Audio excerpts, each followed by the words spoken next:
Hey, welcome to the Backyard Professor live video show. I have a fabulous guest on tonight, and yes, you guys know him. I've got T.O. from the chat. We are going to talk about a most fantastic subject, the background for the LDS endowment like you've never heard before. And so let's get this show on the road. First, I will adjust my sound so I don't blow your ears out. Let's get going. Woohoo. Yeah, baby. That's for you, Mark.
All right. Hey, tonight I have a guest who I am going to bring on right now. Let's take a look at Travis, my dear and good friend.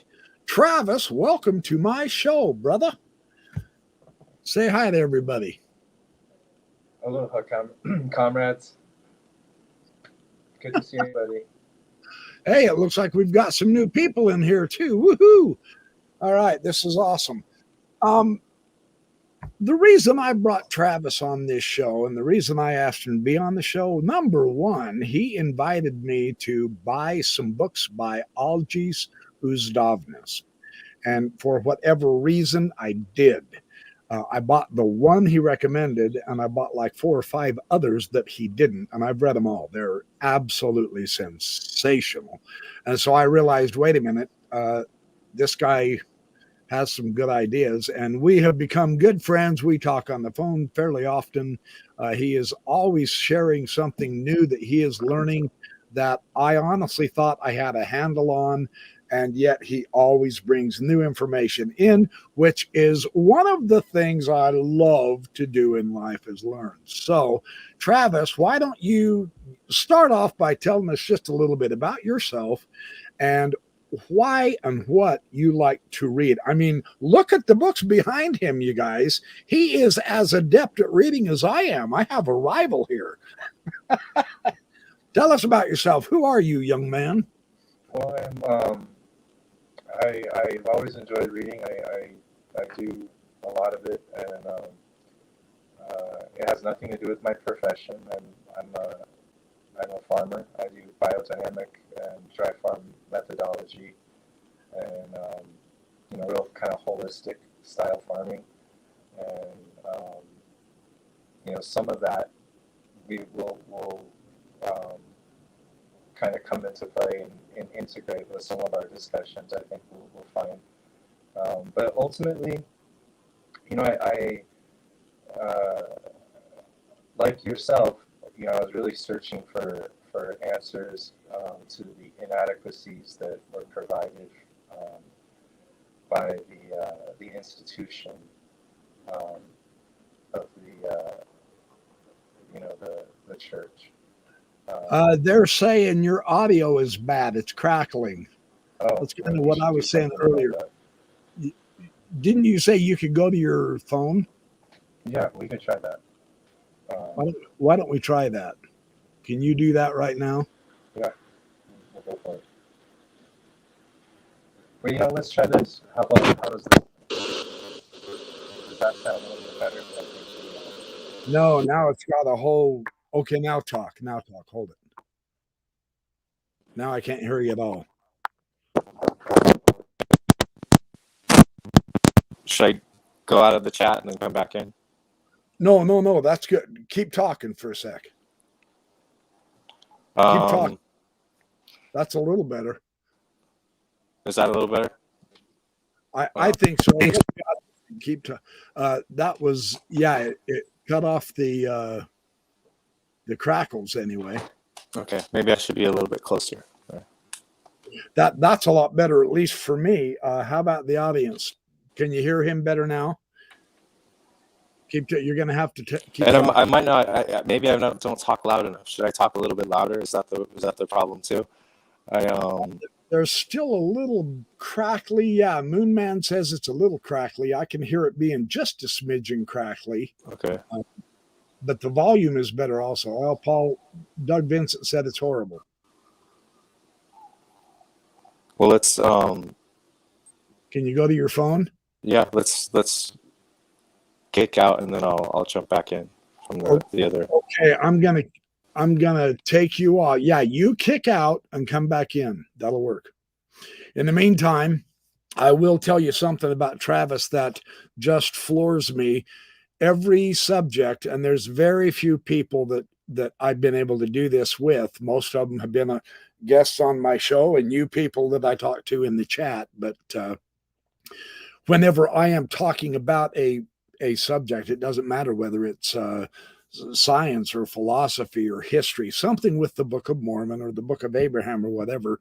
When I talk to Travis, he's already read the book I'm talking about. And it's not that I buy a lot of specialty books, but in some respects, I do have specialty books.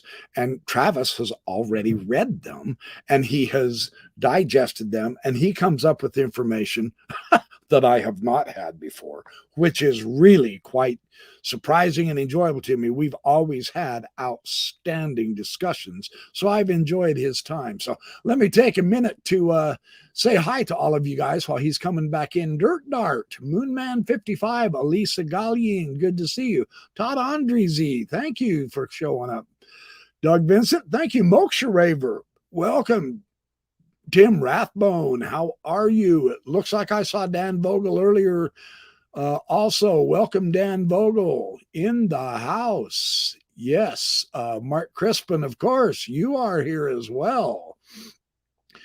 Ephraim Haas, thank you for showing up. Wartified, looks like you're here. Okay, Travis is back. Let's get him back on and see if he's got a better reception this time. What do you think, Travis? I'm not sure. How does it sound? That's perfect. Okay, I can't I can't read. I can't see as well because it's just a small picture. So you might have to read some of the text for us today. Does that help better? That's a little bit better. Yeah, that's a little bit better. I've got a different adjustment that way too.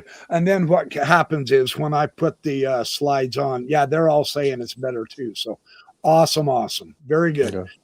So what I can do is when I put the slides on and we start going through these slides on the Hermeticism materials, it'll push us off to the side anyway, and it will take the majority of the window. So you should be able to. We'll see. So anyway, more to the point, your interest is intersecting with mine in many instances. Like Dan Vogel's has, and I've had him on the show several times, and we are up for having him on the show here again in just a few weeks. I've had several Dr. Richard Carrier. I have done historical Jesus studies. I've read his materials. So why are you so interested in the stuff that I like? Why is it you are interested in the scholarship? You seem to lean more toward the esoteric. Am I misreading you? No, I think that for me, the esoteric is kind of, plays into some of the mystery schools and some of that ancient stuff that as a kid, it always reminded me of Indiana Jones, and so, there's that kind of fun part to it. But as an adult, it's more about, the meaning and value that I get that, gives me a little bit more richness in life. that I find by bringing some of those things together. Yeah. I don't think that I think that, you know, when we're lacking some of these connections to our past and the origin, and you know, we lose meaning and we lose value. And so, you know, I have a great deal of empathy for, you know, my close friends that are, you know, have been in or outside of the church, because of what I describe as a loss of meaning and value in our symbolism, in our a lot of the things that we practice and that type of thing. So when I could find something that enlightens that, it makes my life a little bit better. And when I can share it with somebody, and there's kind of a resonance, you know, that's worthwhile too. You know, it's like what we talked about, sharing a good meal with a friend or something. Yeah. So, Yeah. Now we're sharing a good show with a friend. Woohoo! mm-hmm. Yeah. Well, the reason we, we we have decided basically that this subject is pretty extensive, and so in order to process it so that the audience can understand why Travis has this interpretation, which I find resonates with me extremely well, here's what we came up with. The reason we're going to focus on the Hermeticism tonight as a background is because we recognize the Freemasonic connections without question. That's not even an issue. But what is the basis for the Freemasonry?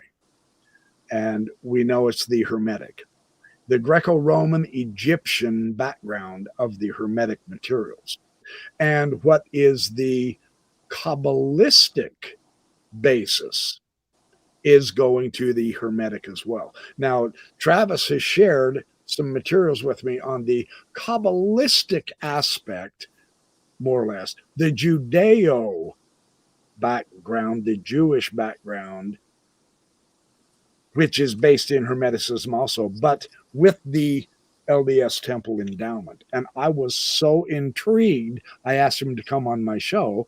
But to do this properly, we need to set the basis for Hermeticism. So you ready to go on this, Travis? I hope so.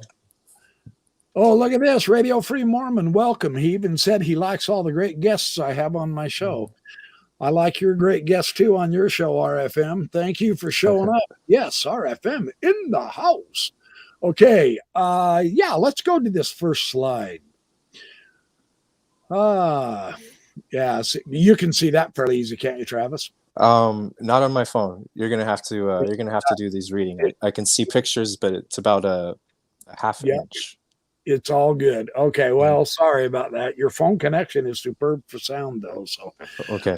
So our theme, being the basic background, is what is the Hermetic. And my wife asked me that too. She said, you're going to have to explain what you mean by Hermetic. We all kind of have an idea on Kabbalah. So here is Hermetic. And again, it's a generalized view, is the knowledge that's attributed to the ancient Egyptian scribal god Thoth.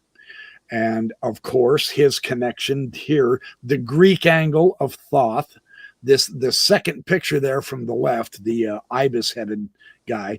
Well, the Greek connection is Hermes. And interestingly, in the Judeo-Christian, it is Enoch. I've got that in another slide. Specifically, though, we talk about Hermes Trismegistus in the branches of knowledge of astrology, magic, alchemy, and medicine. The idea here is that there is a branch of knowledge, there is a base of knowledge that is handed down through time. And that is the origin of the Hermetic idea of the Logos. So, Travis, is that basically Hermetic enough for you? Is that how you're grasping the Hermetic point? I think that's great. Yeah, that's fantastic. Okay, so what this does, and this happens virtually everywhere. Yes, some of us do harp on Hugh Nibley for some of his parallel mania type approaches and all that. But his theme of it just appeared like he constantly went to ancient Egypt within the writing systems of the West. That was pretty good because a lot does go back to ancient Egypt. And Travis, Uzdovnus says that also, doesn't he? Yeah. Yeah, in his materials. Oh, come on. Okay, there we go. So here we have Thoth. Now that is a good looking Thoth, the scribe of the gods. He was the Egyptian Hermes. The thing about Thoth, the reason we have to have him in this is he was the tongue of the creator at the creation. And the creations are in his mind first. It is in his mind first. That was the emphasis. And based through that, through his thought, it came out as the word. And of course, all of us think of John 1:1, right, Travis? You were going to say that, weren't you? John 1:1, in the beginning was the word, and the word was with God. Yes, the heart, from the heart to the tongue. So he's the lieutenant of the sun god. The relationship is the same as with the moon reflecting the sunshine. He's the reckoner of years, the lord of time. He foresees the future. Thoth is the secretary and messenger of the gods. He sets the day of every man's birth and death. And he is the keeper of annals, of festivals, of coronations, and jubilees. He is the very word. So based on that, Travis, how do you think this connects with the Kabbalistic connection somewhat? What's your approach with that? Well, the underneath all of this, there's a theme of creation, and the theme of creation, I would say, is something that is it doesn't get enough attention, that or focus in the right way. We find that same theme with the Sefer Yetzirah, the book of creation, which is also attributed to Abraham. And, it is, yeah. It is, and as we'll discuss a little bit later, that that's something that Hugh Nibley did point out, the similarity between what the Book of Abraham, the translation of the vision, I would say, of the Book of Abraham, and its similarity to some of this Jewish mysticism or Kabbalah. When we come to creation, also something that we'll probably discuss a little bit later, there's also an interplay and an importance of calendar, which plays real careful or an important role in temples. We can even bring it into temple theology under kind of Margaret Barker's context, and in a lot of other ways too. Yeah. But so the thing that I find most valuable to keep in mind is the underlying theme of creation and calendar, and as part of the magic or part of the knowledge that is transmitted through this Hermeticism. Yeah, and Doug's asking what time frame are we in? The Greco-Roman period, Doug. Probably Hermeticism it's in early Christianity. Gnosticism, according to some sources, were definitely influenced by Hermeticism. So we're talking maybe, correct me if I'm wrong, Travis, 100 BC to on.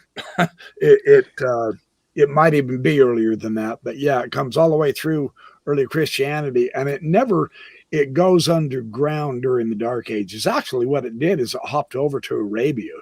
The Arabians kept the science and mathematics and philosophy alive while Europe went into the Dark Ages after the fall of Rome and the barbarian times.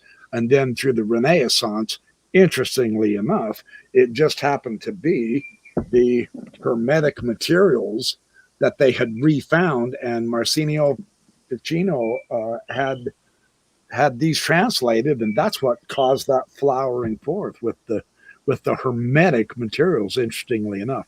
And Joseph Smith did have influence from the Hermetics, as we'll talk about a little bit.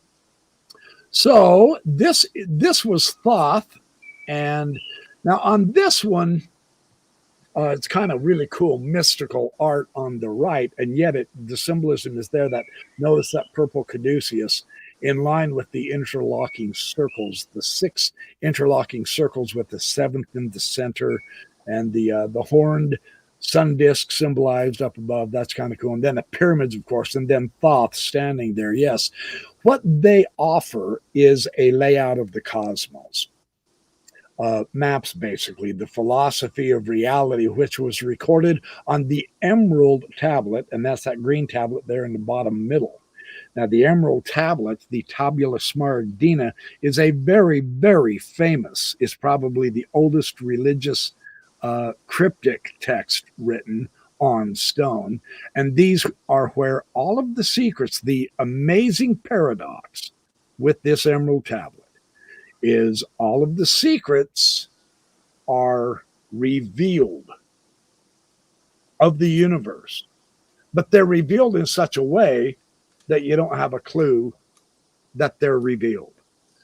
It is the most fascinating paradox of anything written so far. It is in code, and yet it's straightforward. When you read it, you go, well, yeah, okay, so it doesn't even appear as actual knowledge. It's not gibberish. You can understand it when it's translated, and yet it's hidden in plain sight. It's one of the most fascinating things. And this is where Enoch, Thoth, and Enoch had the Marduk had the Babylonian tablets of destiny. There's kind of a lineage anciently. And of course we have the hidden text Joseph Smith brought out, the Book of Mormon, the Book of Abraham from papyri, and all that. We've been through all that, but the theme of the transmission of the record through time is what Joseph Smith has tapped into. And they're all associated with the cosmological domain, Thoth and Hermes. And of course, in Joseph Smith's view, we have Moroni. All of these are the messengers. And that's the meaning of angelos in the Greek, is a messenger, a person who's going to tell us something. Right, Travis? I don't want to do all the talking. Don't just say yup, elaborate here. I don't want to take you out of the discussion. Let's go to this next. Well, we're still, this is there's a lot to just overlay in Hermeticism, so keep going, keep charging on. Okay, I'm going to keep charging on. So this emerald tablet idea will come back time and time again in tonight's discussion. I have not listed all of the 30 precepts or whatever, but we do talk about several of the main ones in the course of the discussion. And this is the gentleman, Hermes Trismegistus, who is credited with that emerald tablet. And it means thrice greatest. Everyone asks, what is thrice greatest? Why 3 times? One potential explanation is he has the association with the 3 kingdoms of knowledge, the vegetal, the animal, and the mineral.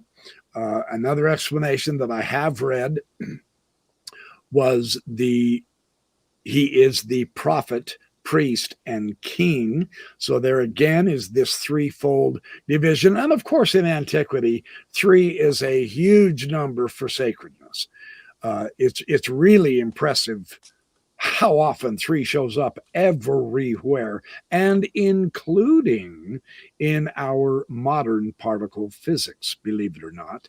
And I have just had Travis purchase Leonora Leet's materials on the Kabbalah, so he'll be able to verify that the number 3 in the Kabbalah is absolutely gigantic from Leonora Leet's interpretation. She goes the sacred geometric direction, more or less.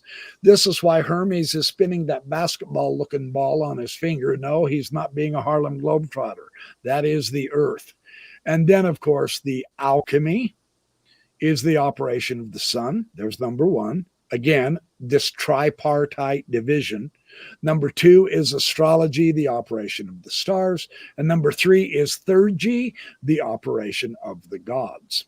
And of course, he's like an ancient Superman. He's the founder of science, religion, mathematics, geometry, alchemy, philosophy, medicine, and magic. I mean, this guy is like a rock star, right, Travis? He did it all and gave it all to us. So what else do you have on Hermes Trismegistus? No, nothing to add to that. That's great. The context for Latter-day Saints is going to be the Enoch archetype. And so, those can be juxtaposed pretty easily. And so if there's a Latter-day Saint, listener, they might want to just think of it in those terms in their mind, if you haven't read too much on Hermeticism.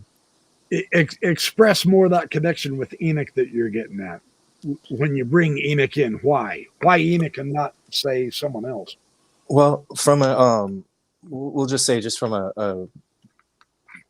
from some of the Jewish literature, what we'll find, and even we look into the Old Testament, Enoch is directly associated with the cosmos.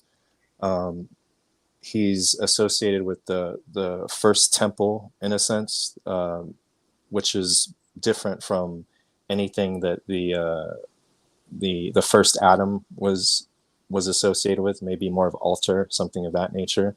But Enoch is more associated with temple, new creation. In his creation, he lives 365 days, which is the solar calendar. So he is representative of a solar being, a heavenly solar being. And yet, in that representation, at least from the Hermeticism, that entity is always more of a Mercury instead of the sun. So we find the Hermes closer to the Mercury rather than the sun. But and part of that we would understand as a type for investiture. That Enoch is or Hermes is a type for investiture, divine investiture from the highest God, which enables creation through his word, through his tongue, that type of thing. So I don't know, that's something I think is good to think about, because all of the cosmos and the nature of the new creation moving forward from Noah is an Enochian creation, a Hermetic creation, the terrestrial creation, the another word, the temporal salvation, to foreshadow. And so this theme of the temple being a small scale model of the universe, that was Nibley's way of depicting it. And yet we find that is how the ancients actually depicted all of those ancient buildings. It didn't matter, like you were saying to me earlier in the Dead Sea Scrolls, the return of the second generation, of the generation that came back to rebuild that temple. They did something drastically wrong. What was that? Well, when we read a lot of the text from the Dead Sea Scroll, there's a polemic from whoever wrote them. Some people would attribute to Essenes, some people attribute them to different groups. Regardless who they're attributed to, the group has strong antagonism towards the Jerusalem temple and the Herodian Jerusalem temple priesthood.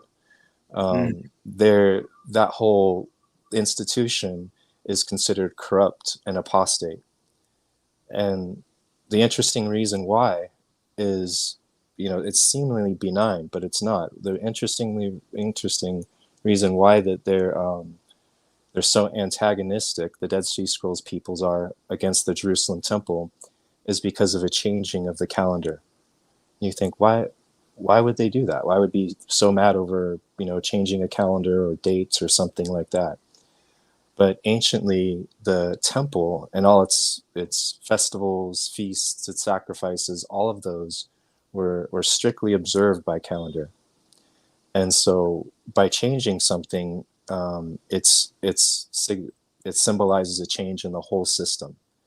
And if part of that change comes from the outside in, it's considered, unkosher. It's considered maybe, corrupt, fallible, filthy, whatever it is. It's not consecrated.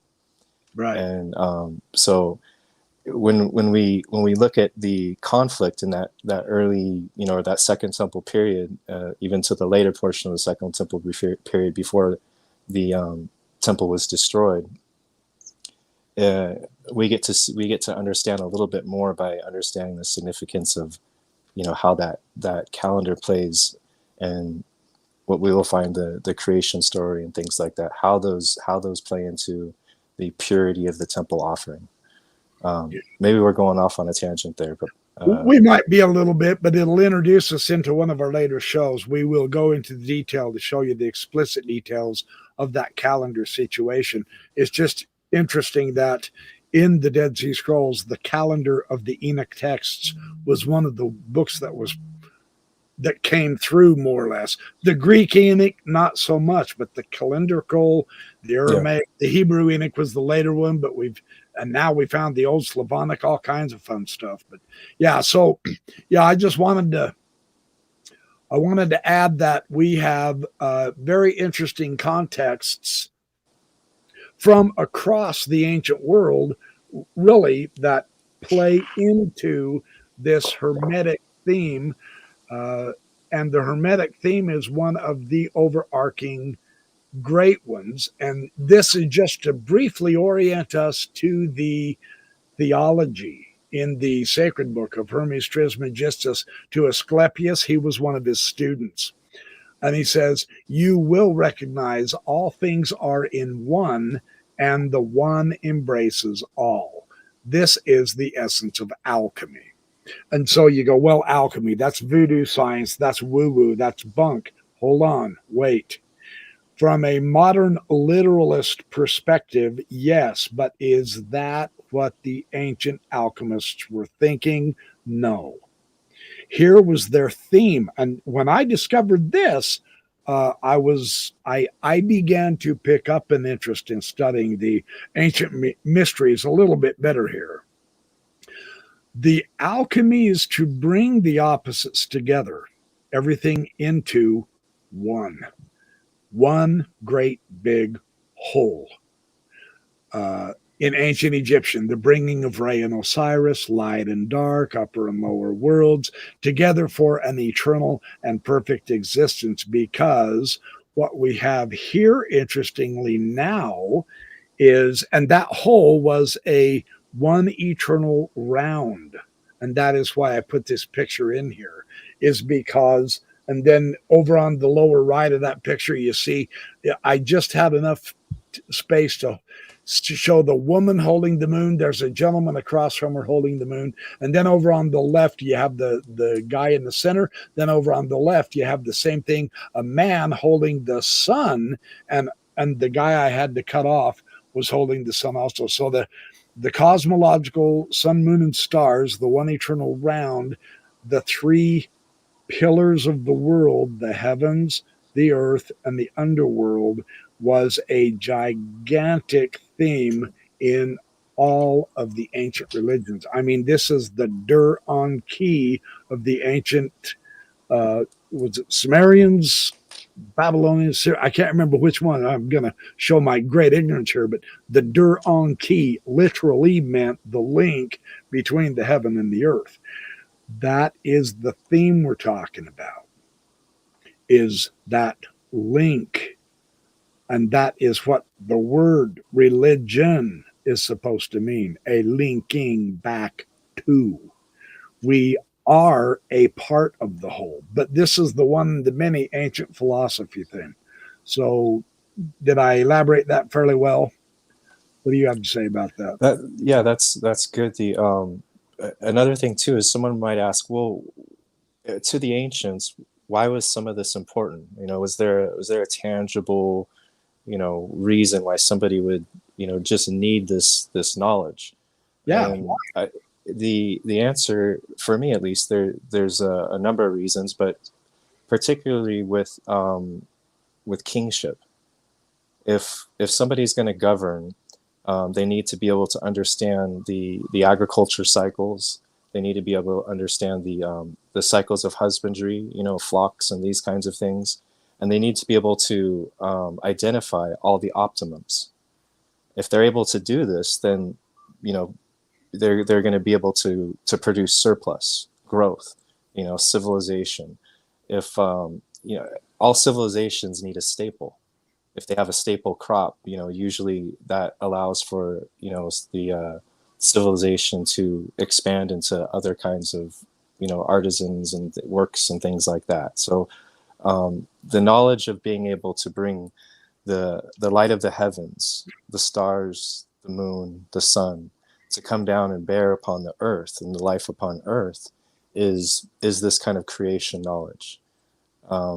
It seems like it's simple, maybe Farmer's Almanac kind of stuff, but ultimately this is the treasure of the patriarchs. This is the treasure of tribal peoples throughout the world, kind of thing. Being able to understand and anticipate warm, cool, light, dark, moist, dry. Something as simple as that is, in essence, power. And bringing these all together, again, we see the alchemy work and the unity of all that, the atonement, at one-ment of all these, because it becomes intelligible and it becomes workable. It's not something that man is not participating in. For every farmer knows that if you leave the land by itself, things will happen and wild growth will occur. But with the proper understanding of the cycles, plants can be domesticated.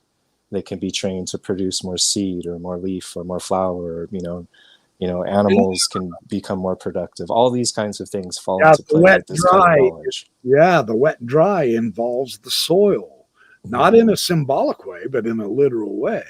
The light, dark, the heat, cold affects the cosmos, which affects the earth. So this really is actually a total connection, isn't it? So you can see why the alchemy would think that way. Yeah. So, okay. So if I'm hearing you right, correct me if I'm wrong. Then this is an intelligent involvement with nature. Yes. Yeah. It's it has to be, otherwise you're going to fail to remain alive. And I know you say, yeah, duh, that sounds so basic, but do we really stay in touch with nature in our modern electronic age like we used to even back in my grandfather's day? I'm not so convinced we do. How many of us can go name all the constellations of the stars in the night sky tonight, for instance, besides you? And we can recall also in Sumerian, Egyptian, ancient Israelite kingship, that the king was really responsible as that intercessor or mediator between the heavens and earth. The king is responsible for bringing rain, to rain down on the crops, to produce grain. If there was drought in the land, it's multiply associated with a bad king or bad leadership. And even at times, the king is sacrificed in order to, bring greater rain or this kind of thing. So, the king is, or the king, the prophet, the priest, this Hermetic archetype, is that personage who almost is a temple himself, binding heaven and earth. And he takes the dominion for it, in a sense. We use that dominion word in the same sense of maybe the Adam dominion that we read in the Genesis account. Oh, interesting.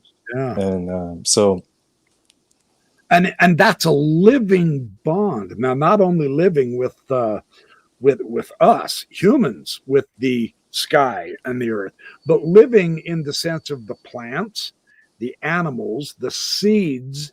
All of that is emphasized in the Old Testament periodically throughout, of that constant interaction and circulation, as far as that goes. They keep telling them, no, you're not doing this right, you're going to be destroyed. And you say, well, what a difficult God that is. Is that a difficult God, or is that the prophet sometimes trying to tell the people, hey, you're off of the natural cycle, get back on it, or you will die. You got to do this right. So there is that angle, I think. Absolutely, I agree. And you mentioned cycle, and this is an important aspect too, because within Hermeticism, within the mystery components of it, the liturgies of it, there's a conceptualization of an ascension, and there's also a conceptualization of a cycle. And these two conceptualizations cannot mix.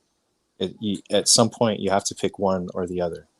And so that's one of the things that we're going to have to, discuss a little bit. The current theme is typically an ascension. That's what it's looked upon. For example, the temple endowment is often looked as an ascension rather than a cycle. In Hermeticism, I think that's the really important part, is that the cycle is understood. Maybe you can say something about the Masonic side and how. Well, I actually think I've got a slide that will do that. So, okay. And sure enough, the sugar sweet. Good segue, dude. Oh, there you go. Okay, yeah, on the far right is that's actually a typical Masonic trestle board too, with the tiled floor and the 3 pillars and the staircase heading right on up into the sun, moon, and stars. Now, understand that this type of symbolism is literally worldwide. The staircase, the ladder. I mean, you've got Jacob's ladder. You've got the Mayan buildings in Mesoamerica. No, those aren't Nephites. Those are Mayan. And you have the ziggurat in the old world. So this cosmology, this theme, and the reason I wanted to put the Kabbalah tree of life in here too, because that is, again, another symbolism of the ladder, the theme of ascension. And interestingly enough, you guys, this also is a cycle, like Travis was just talking about. This is why I've got to the left of the Kabbalah tree of life is the emerald tablet, because that talks about on earth as it is in heaven, up above, down below. True story. And then, of course, this hypocephalus, I put the hypocephali in there because it too is cyclical, and yet it is the warm connection designed to keep the flame alive for the mummy so that he can get to heaven.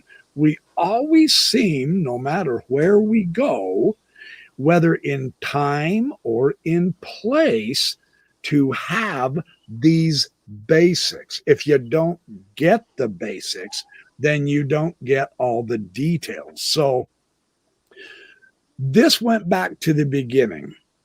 Now, and this is the legend. Okay, so let's talk about maybe even the ideal. This goes back to the beginning. Now, many of the ancient legends go back, in the West at least, go back to Adam, right? Well, there are others in other foreign countries, etc., that always also go back to a first being who presents the knowledge. In the West, it's Hermes Trismegistus with this emerald tablet. In the Kabbalistic Zohar, it is Enoch who keeps coming back and giving the rabbis their revelations. I mean, you know, in the Egyptians, it's Thoth. In the Freemasons, it's Hiram Abiff, et cetera, et cetera. There's always someone to pass down this knowledge, and they receive it. And that's why I put in the Al-Biruni reference. It came from the Cave of Treasures, and that's where the knowledge was deposited by Adam, was in what they called the Cave of Treasures. And all of our mystery traditions have this as its basis and definitely influenced the Mormon temple endowment.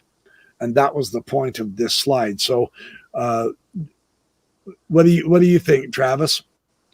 You want to elaborate on and I think that one of the things that this foreshadows is that with regards to Joseph Smith and with regards to the Book of Abraham, there's a lens for, you know, a Masonic motif there. We understand that, but I would suggest that there's a lens for maybe even a stronger lens, much stronger lens, for some of the deeper Hermeticism, you know, such as Kabbalah, and you know, depending on which lens you have, you can have quite a different view of things.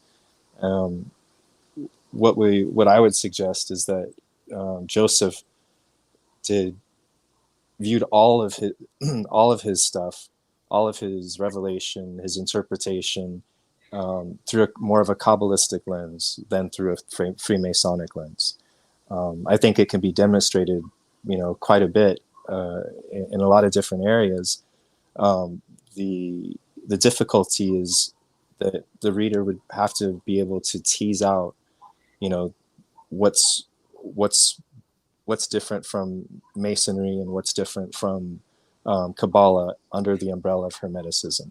That is where we are coming in. That's what we're going to do for our audience through a series of these shows. That this is what intrigued me so much about your view, is there is other materials that are not being elaborated on. And so, so I didn't mean to interrupt you. Keep going. Well, and one of the reasons why this was important to me is because in the last year there have been 2 books published by you know, LDS authors, I believe. I'm not sure if they're all LDS, but tell me.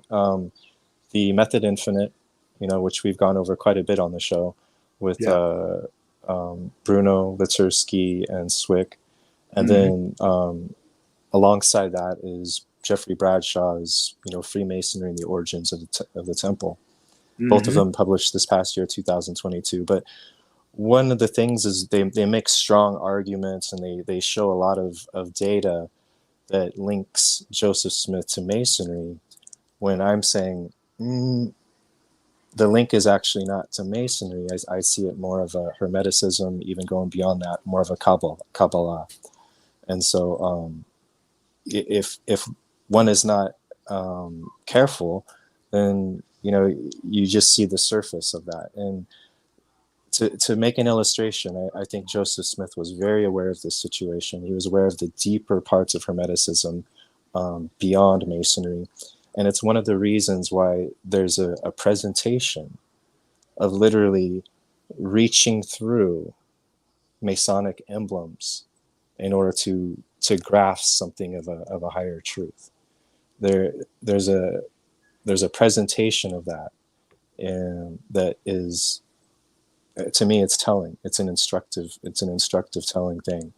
And so when we look at, say, for example, the Temple Endowment, and we see Masonry, I'm suggesting that we're not seeing far enough in, and we're not reading what Joseph intended at all. We're missing the point. And unfortunately, when we have leaders that in the past, some who have and some who have not, adopted the interpretation that Masonry played a part in the endowment process or creation, I shouldn't even use that word, in putting together the endowment liturgy. The consequences of what someone comes out with is vastly different, and in that respect, I think that the many Latter-day Saints lose out on a lot of meaning and value because of this. And who's responsible for this, sadly, is the Latter-day Saint apologetics. You know, I don't think that they've done a good enough job at really, you know, expressing, teaching this stuff, which has been around for plenty of time. And so we're being too shallow.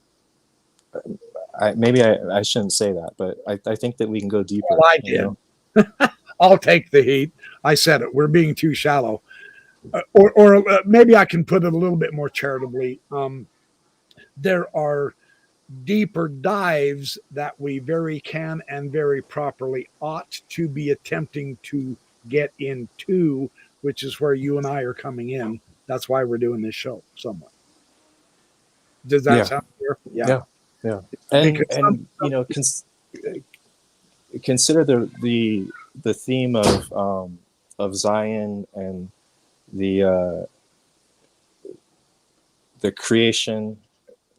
In ancient Judaism, there's a term called tikkun olam, Tikkun Olam, and it refers to a restoring creation or raising a higher Eden. And so, in order to you know, physically, materially do something like this, one would have to have this Hermetic knowledge. And if I would suggest that if anybody did have such a knowledge, or maybe even a sliver of it at that time period, it was Joseph Smith. He seems to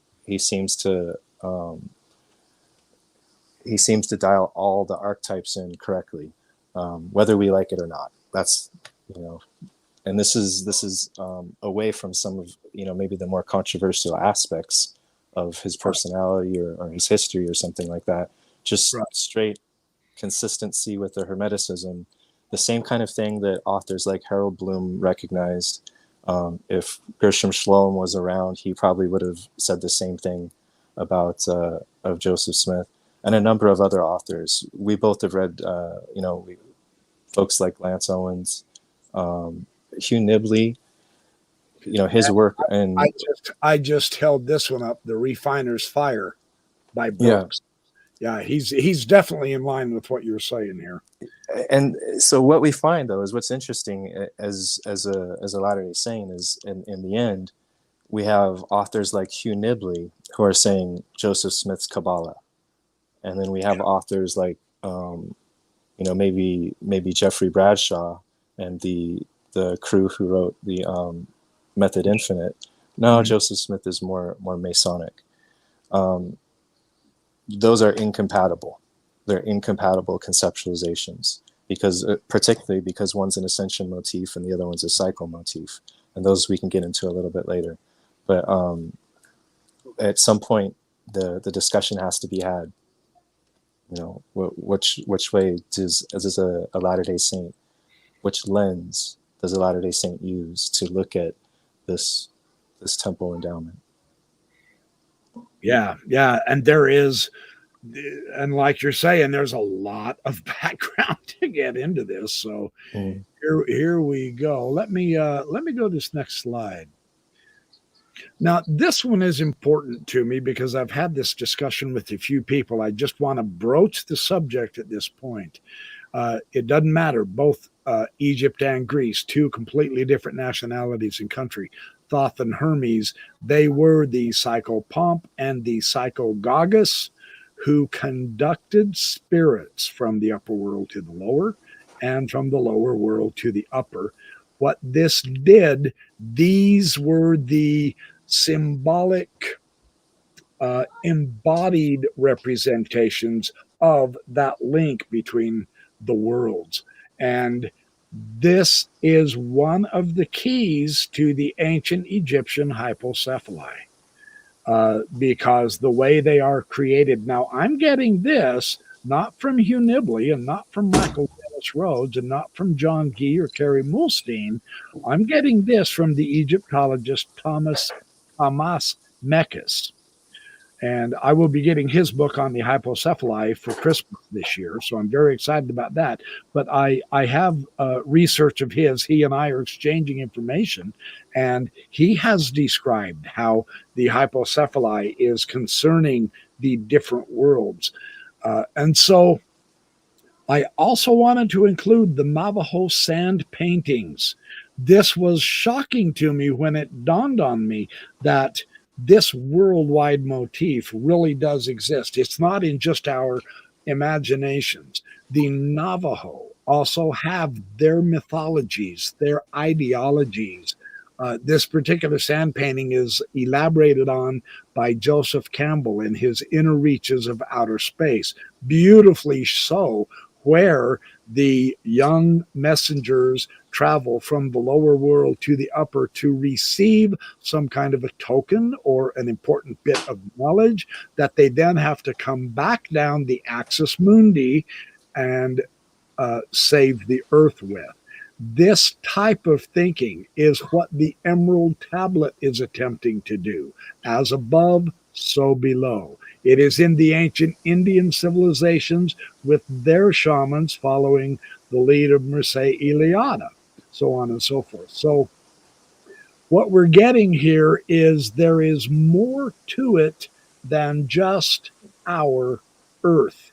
And everyone anciently knew that, and they definitely put that into their theology and practice. So, and I will do some further explorations on these different themes in other podcasts, in videos with Travis as well. I say I will, we will, because this is such a prominent theme. Do you want to add anything, Travis?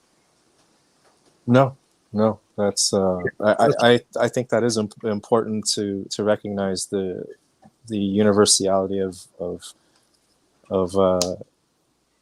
Hermeticism as not being, isolated to any one region, but that there seems to be a common thread in places where we find temples and civilization, but particularly temples.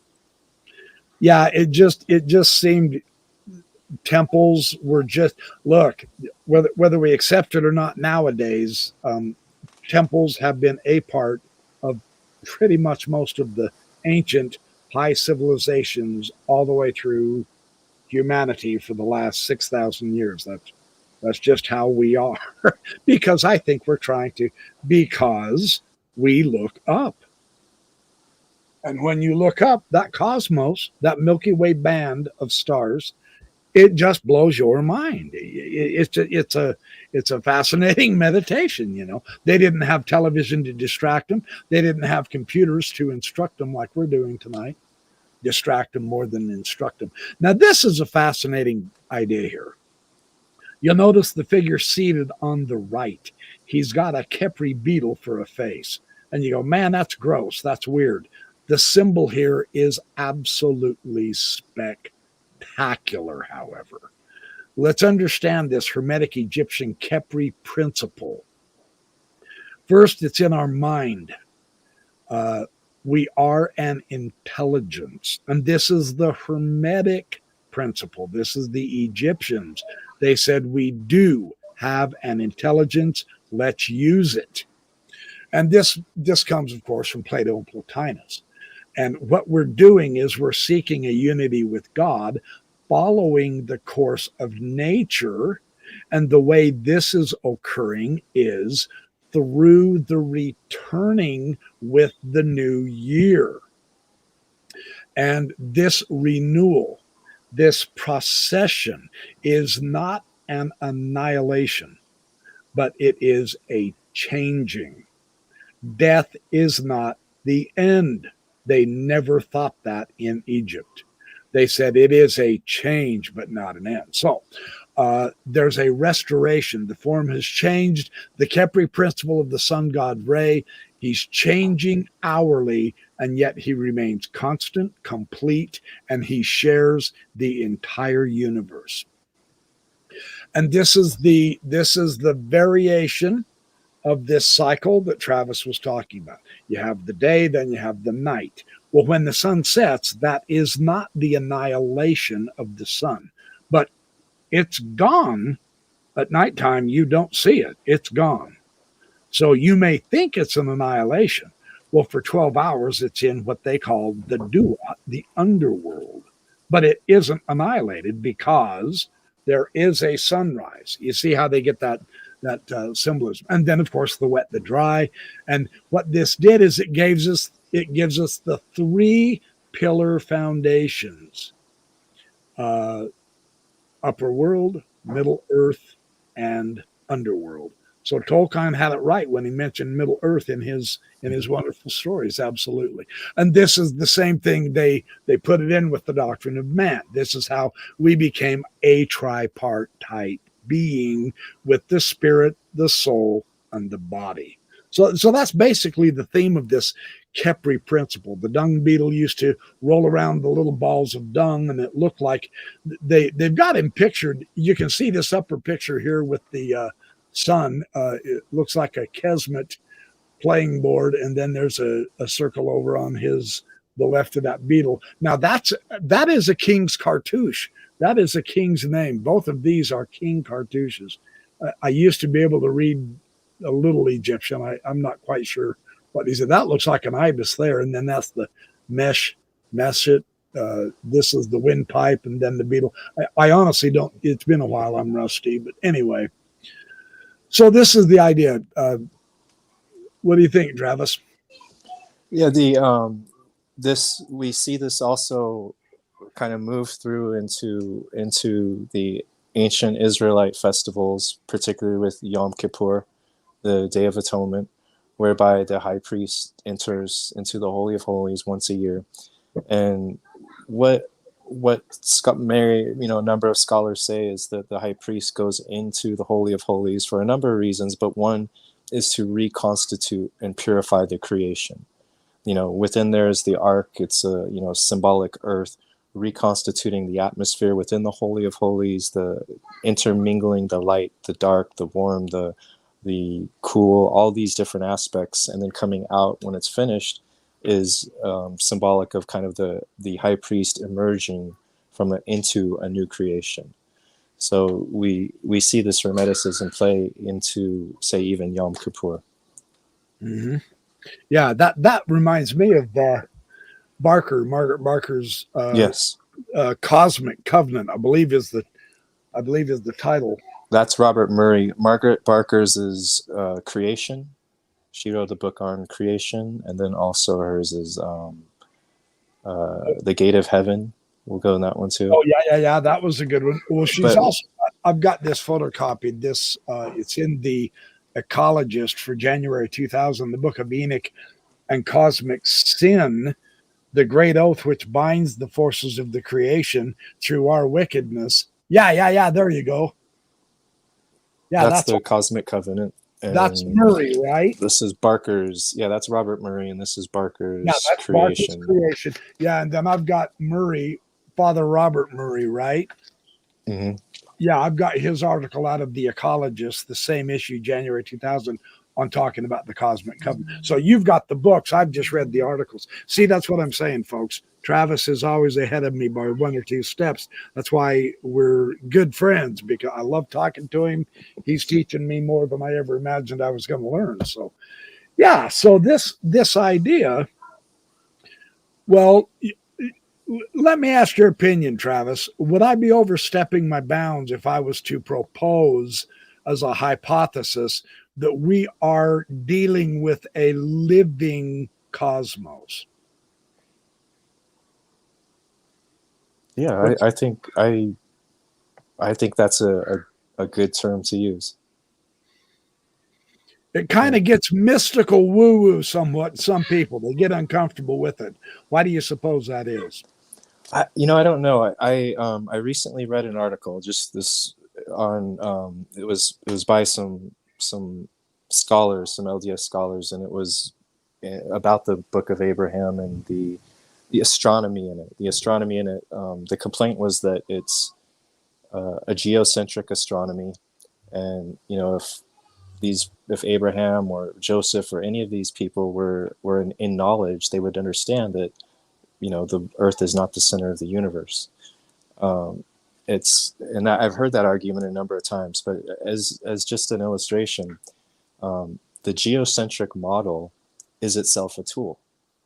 If you're in any time a person or a patriarch would want to settle new land, they would need the tool of the cosmos, a geocentric model, to kind of understand what the seasons are, what the systems are, what the ecology is of the area. And so when we read about geocentrism in ancient contexts, I don't think it really explains that people saw the world that way. Rather, it explains that they knew how to use the tool. I use the geocentric model as a tool as a farmer, but I understand what the nature of the universe is, and that it's not necessarily what that tool expresses. That's interesting. Yeah. So I think that's something to think about, is that a lot of these ancient things, they do get woo woo, but and if they do, and there's not really a tangibility to them, then I think it is woo woo. The heaven needs to meet the earth. Something needs to grasp. There has to be some use, utility, something in the knowledge to make it valuable. There is influence from the heat and light of the sun directly on the earth, just like there really is gravitational influence of the moon on the ocean, etc. There is a genuine interconnection, not just woo-woo astrological New Age thinking. And I think the ancients grasped that. I think that's one of the purposes of the story, don't you? About when Abraham was, when he was first studying the stars and all, he was big whoopty hip into the astrology. And then, of course, God came down and told him, no, don't do astrology. Here's the astronomy part of it. And so he converted from astrology. You get all those old stories. But and even in the astrology side of it, we understand that there's a lot of say Protestant Christians or just religious folks that are really against the astrology, and for the way it's practiced, that's understood. But alchemically speaking and calendrically speaking, astrology is just a relationship of different force or different motif or different archetype. That's it. And so astrology, one of the ways that agriculture use it is just to anticipate newer cycles of heat or cool. We know that the sun does, the sun affects solar wind, all that has such an effect on our weather. Absolutely. So this kind of knowledge is ingrained in some natural component. There's some, or I should say embedded, there's some natural component embedded in this knowledge. Here's an example too. If a farmer really understands, say, the moon cycle, that farmer can look at the earth and look at his plants and understand exactly what the moon is, because even if it's cloud cover for weeks and weeks on end, because the plants all respond a certain way during certain parts of the moon phase. So, interesting. That's kind of a reverse way of working it. But I imagine the ancients were much more conscious of that than I could be, and the nuances and of the change. If I'm able to do that, then, they can do that much more. And it also expresses too that this so-called woo-woo knowledge, like I said before, there needs to be a place where the heaven does meet the earth. If it's all geared towards the grandiose of the soul, and making the self greater or more majestic or whatever, worshipful, I'm not sure that's the whole point. So There's a lot of nuances here to work through, isn't there? Mm. All right, so am I on the right one or am I on this one still? Yeah, that was the Capri. Yeah, I wanted to come to this one now. So this idea here, what we wanted to get across is just that Hermeticism began relatively early, and when I say relatively early, Greco-Roman times. During the Hellenization of the Jews, be a little bit before Christ, but its influence really never disappeared. It shifted between the nations without question, but it's kind of like Gnosticism. It's always been here in someone's culture. Maybe a particular culture booted them out and burned their books and all, Christians, early Christians, but that didn't mean Gnosticism was destroyed. It simply went over to Arabia. Same thing with this Hermetic philosophy and theology.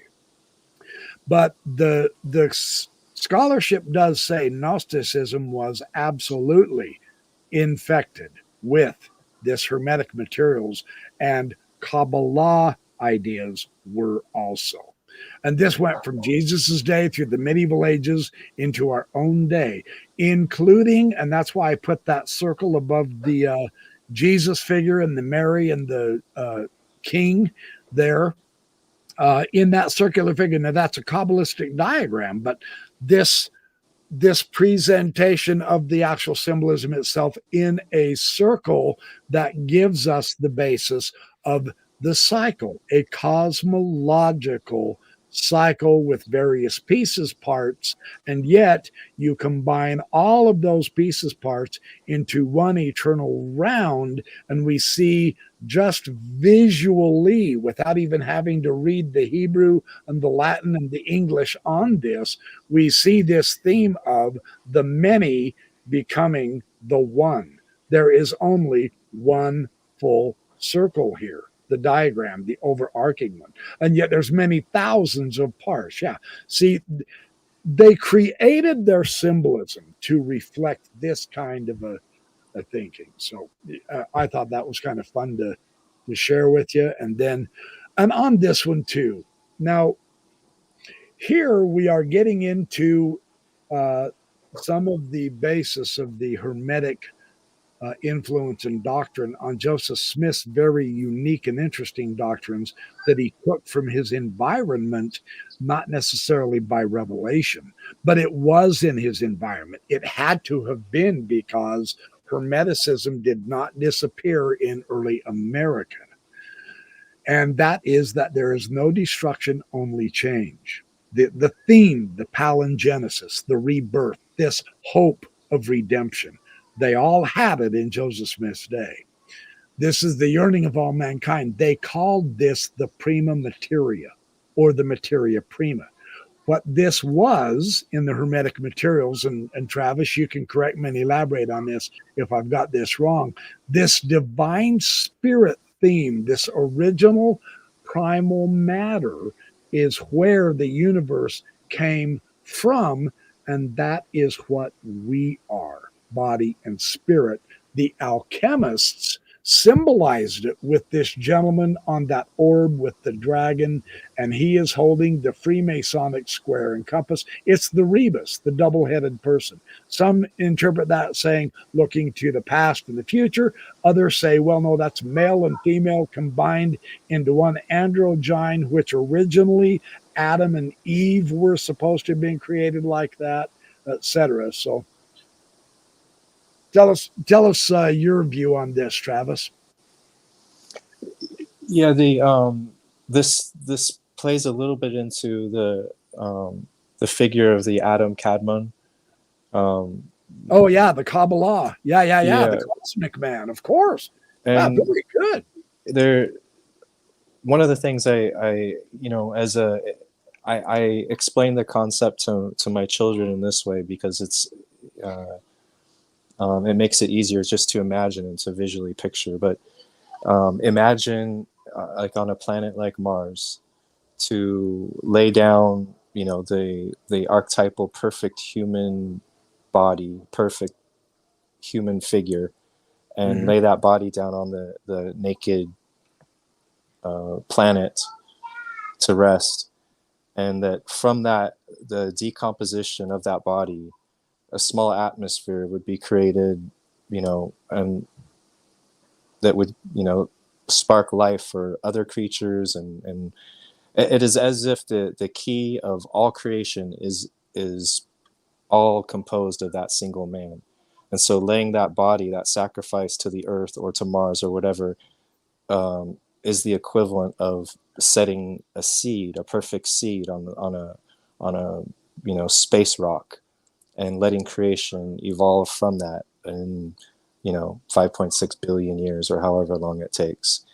That's kind of an evolutionary mix on the atom Cadmon, but it's a way to look at it. So the Hermeticism is woven into it, and it's not something that, it's out there. We're talking about seeding humans to planets, but at the same time, that kind of far out thought is, it's present in some of the ancient texts.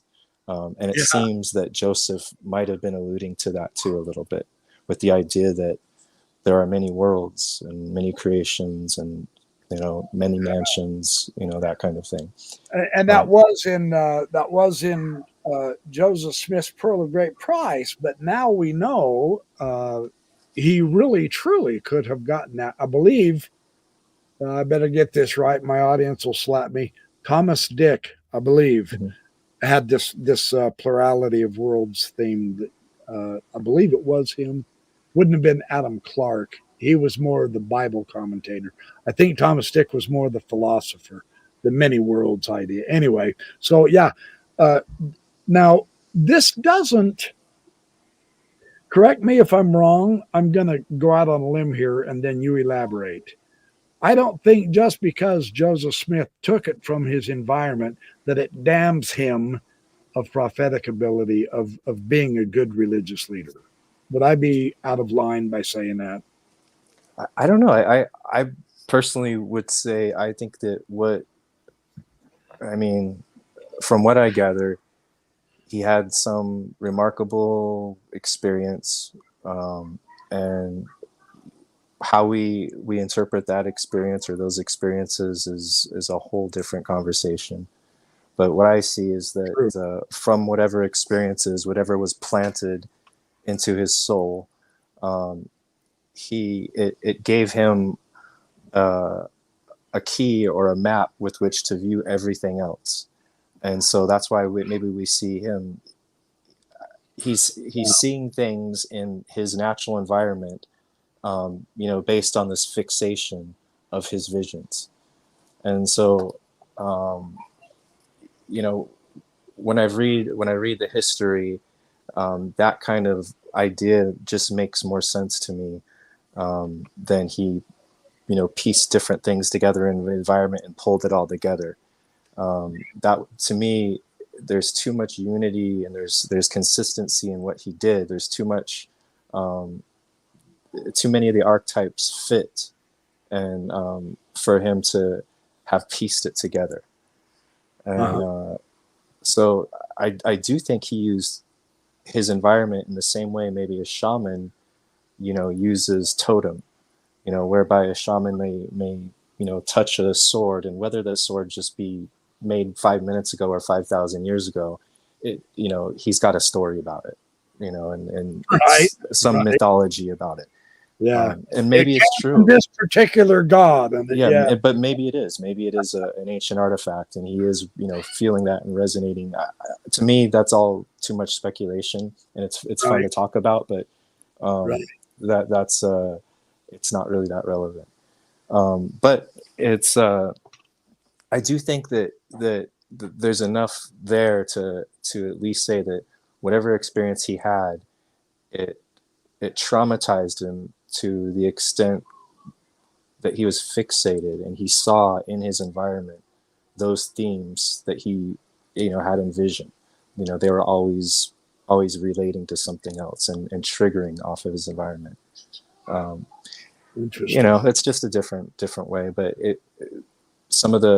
all of this makes a little bit more sense maybe as we get down the line, with that kind of view. And that's kind of what he said happened to him. It's a lot of the scholarship that's really tried to piece together a history and say where to get it from based on his environment. That's like saying, as a joke, Beethoven, he liked donuts. And so, he was around donuts all day and he was eating donuts. And so therefore his music must have been, informed by donuts. And Mozart, he liked croissants. And so his music was informed by croissants.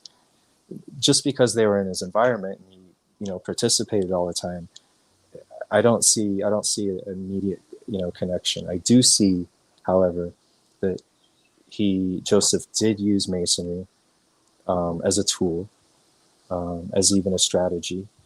It was very helpful to him, but I don't think he was informed by it.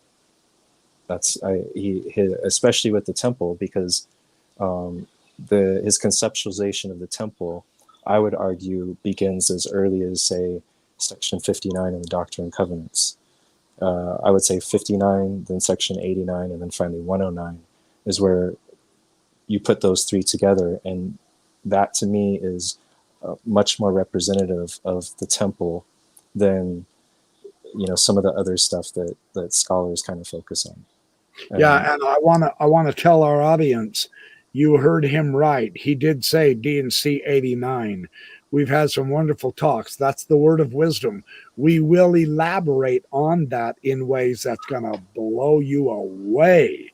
His analysis of the word of wisdom in relationship to the cosmos and the calendar is incredible. I'm just saying, you don't want to miss that. We have plans for future shows. So yeah, just so you're aware, you did not mishear that.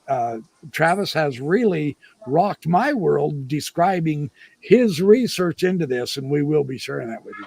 Sorry, I had to put that plug in, Travis. Well, another thing too is,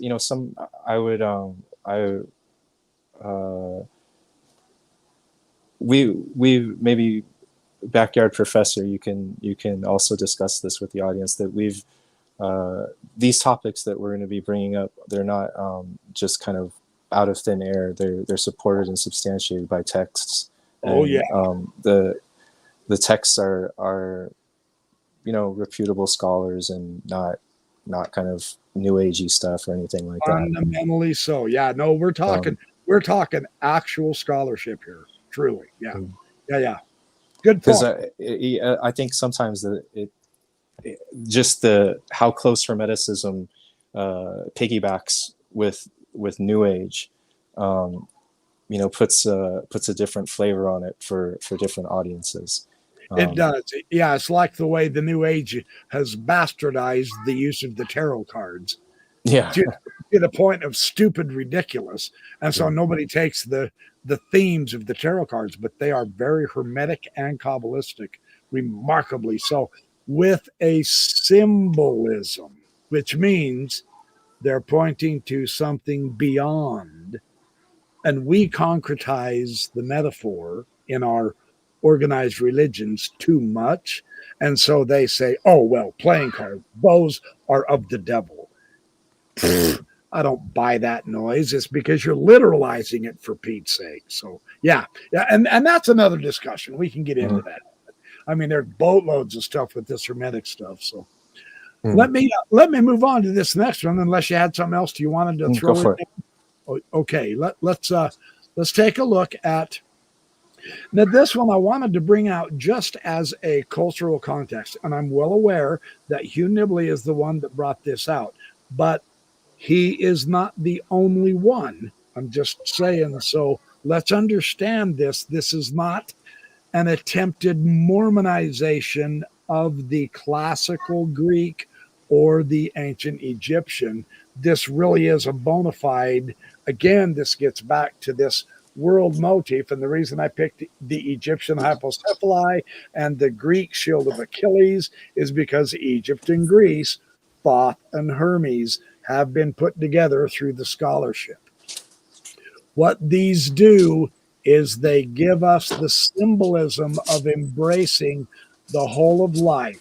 The entire human race is symbolized, and the essence of the ancient wisdom, all of the mysteries, the philosophy, the Kabbalah, the Freemasonry, the science, the temple endowment. The theme is the many is fundamentally the one. And that is not mystical woo-woo.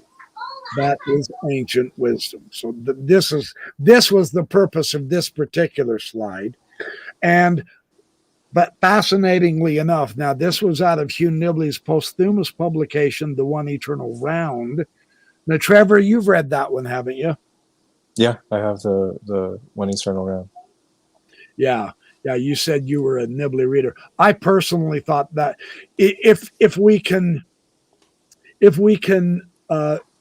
grant Nibley his Mormon apologetic and look beyond that into his analysis, wouldn't you say his One Eternal Round is fundamentally one of his greatest books? Yeah. And I think that he went out on a limb and took some considerable risks in writing. I think also that it might have upset some people enough to really put a side into farms. Like I sometimes think that some of the establishment wanted to make sure never to have a Hugh Nibley again, and I think he caused a lot more a lot more waves in the sea than we know of, up top. I suspect so. Yeah. But we'll never find out about that. Probably not. But yeah, and the reason we're saying that, you guys, if you haven't read this book, and it's not his most popular book, but it really should have been, even though he published it after his death. He goes through the hypocephaly figure by figure, which was fun, but he's doing it with the Mormon apologetic, and I'm not complaining about it. I'm just saying being aware of that will help us be able to discern if he is misunderstanding the Egyptian. And like I say, I'm doing some research with the help of Dr. Mekis, the Egyptologist who is alive today and the world leading expert on hypocephaly. So I will be able to compare and cross-check. But then after you get through that, he goes into the Ascension dramas, a spectacular chapter. He's kind of pulled it all together. And then he goes into and it's a big chapter. Then he goes into the Jewel of Discernment, and this is the Emerald Tablet that actually, amazingly enough, has tie-ins with the diamonds on the breastplate of the high priest in the ancient Israelite religion and the Urim and Thummim. I mean, there's so many interesting connections here that we can talk about with this Jewel of Discernment. And then this is the chapter that we've taken our information from tonight in these slides, is Joseph Smith, the Hermetic Tradition and the Hypocephalus. So far as I'm aware, no one has ever analyzed the Hermetic tradition in as much detail. And all we're doing is giving a bare outline. And then his next chapter is the Kabbalah. He actually gave it its due. Not totally. I mean, he was a Mormon apologist. Let's admit it. He was a Mormon scholar. But man, for him to get this kind of positive analysis of the Hermetic materials of the Kabbalah is absolutely incredible. Then he goes into Alexander the Great. Then he goes into sacred geometry, and he shows the mathematical aspects of applying sacred geometry to the facsimiles, etc. It is one hell of a spectacular effort. I personally am hoping through time that it will rub off on the LDS scholarship, and they will begin to include other disciplines besides what the prophets say in teaching us truth. You want to add anything to that? Yeah, it seems that since Nibley, there haven't been many LDS apologists or scholars that really took his lead and further developed some of these themes that he thought were so important. And right. He devoted decades of his life to it. Yeah, and I would attribute that to the culture of that the LDS apologists, whatever kind of culture they have.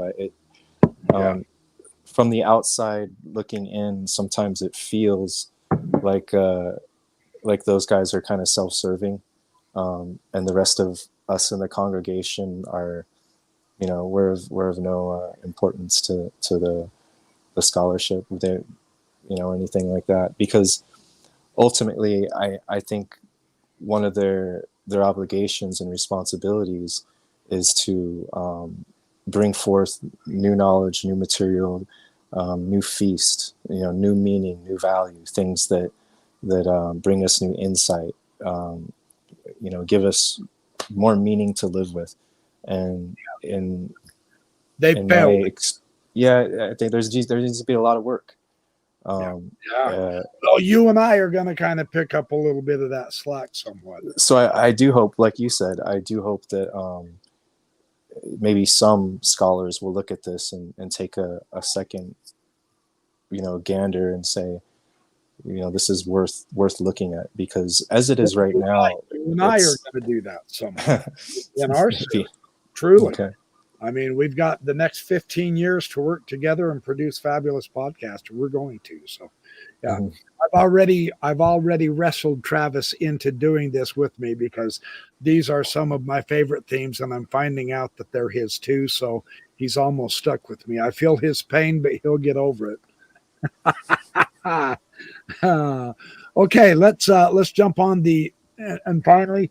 Oh yeah. I wanted to share this because this is actually something I had not even heard of until I read Nibley's book.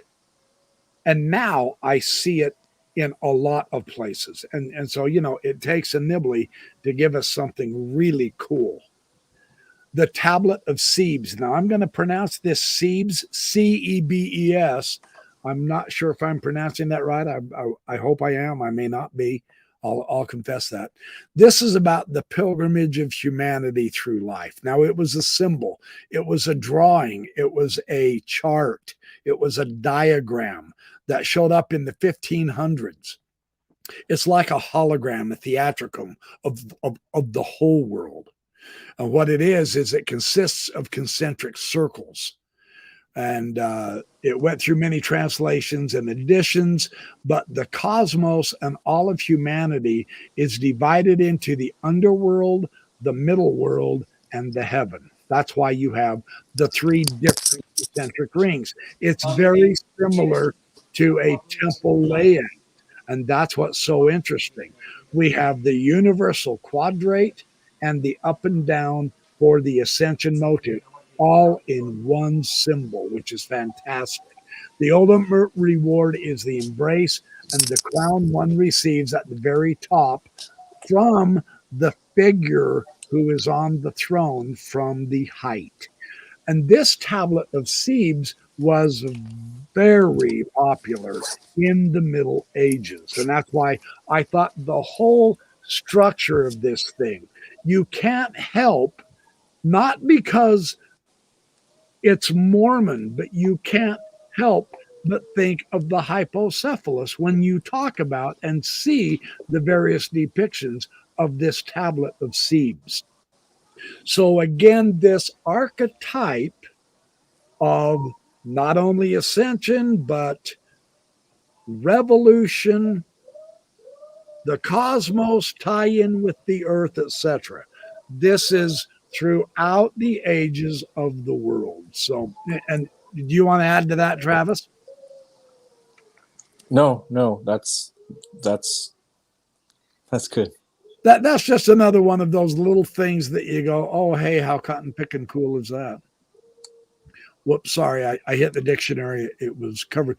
And now this one, and I do believe this is our final slide, and we're right on target. Now, an entire hour and a half, and we may very well do this. Travis and I are putting our heads together for some stuff. The Philosopher's Stone. This is so fantastic. This is the grand summation of all of it. They called it. This is the goal. This is the goal of the work, the Philosopher's Stone. And we can't get into a lot of detail right now. The symbol of this is so fantastically interesting because every one of these shapes, of course, are the Platonic solids as well when you get them into 3D, but it's also the basis of the geometry connection with all of the various shapes, the circle, the triangle, the square, and the circle in the square. All of this has their meaning. What this is ultimately, the Philosopher's Stone, is the miniature version of the whole. It's actually a miniature version of the many becoming one. And it doesn't do away with the many. It's just that it unifies them all as one. That's what this is talking about. So, and it's the joining of the opposites. And that's the point of the great work. It's the masculine and the feminine, the hot and the dry, the wet and the dry, the hot and the cold, I should say, into that which nothing affects it. And it unites all the powers in all things, and even fire, which anciently was considered the ultimate element of not only destruction now, and this is part of the paradox that the ancients and the mystics and the mysteries have been working with for millennia, is these opposites, the paradoxes. The fire is so terribly destructive. And yet, on the other hand, the fire is a purifying agent. Without it, you don't get rid of the dross out of metal. It helps make things stronger. Hey, have your daughter wave at us. Woohoo! Hi, sweetie. My little ones. Yeah, welcome to the show. I was just wrapping up here anyway. So this is what they called the Philosopher's Stone. This is why they called this the elixir of life, the pyrophilus, the king's crown. You notice all of these symbols, you're not supposed to concretize them and take them literal. Don't do that or you miss the whole point of the Philosopher's Stone. The Philosopher's Stone is the kingdom of God that's within us. So we are clothing ourselves into the reality of the one universe. That's the theme. So aren't kids awesome? Seriously, man, they're wonderful. Yeah, it's cool. They got to get in on it with dad, you know. Yeah, they were being too patient. So well, I mean, they've been an hour and a half without dad. Where's dad? He's talking to that stupid screen. So you can't blame the kids. So anyway.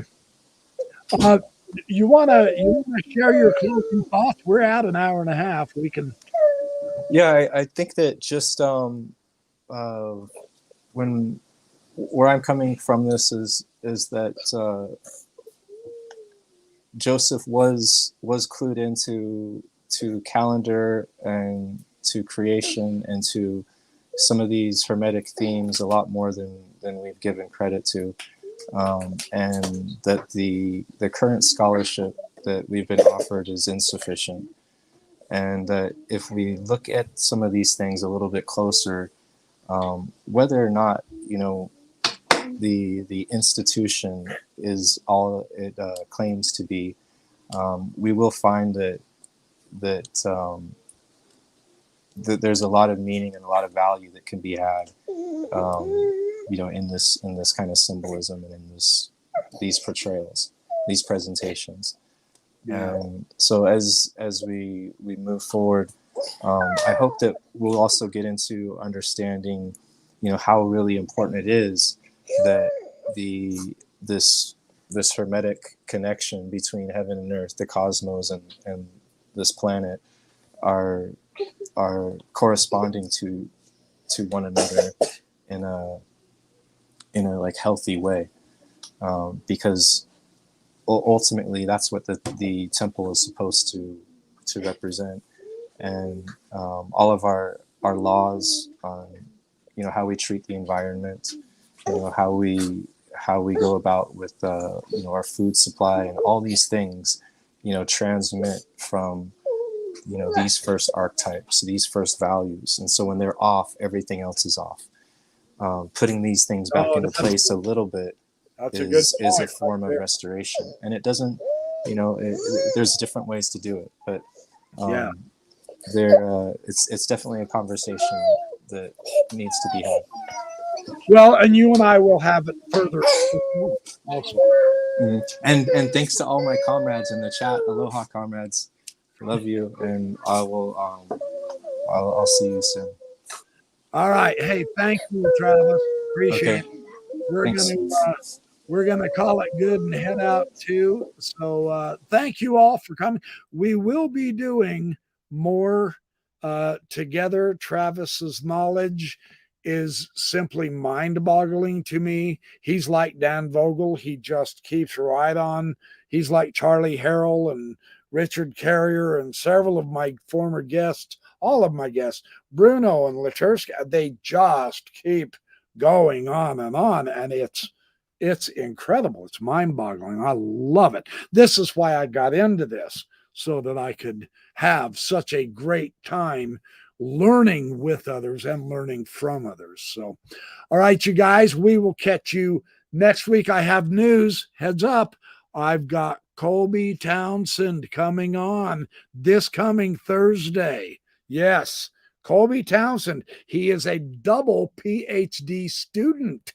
You won't want to miss him. He's very well known in the LDS scholarly world. So I will be having him on, and we are going to be making many podcasts together as well. So keep your eyes peeled for Thursday. Don't forget Wednesday, Mormonism Live with Bill Reel and RFM. Don't forget next Sunday as well.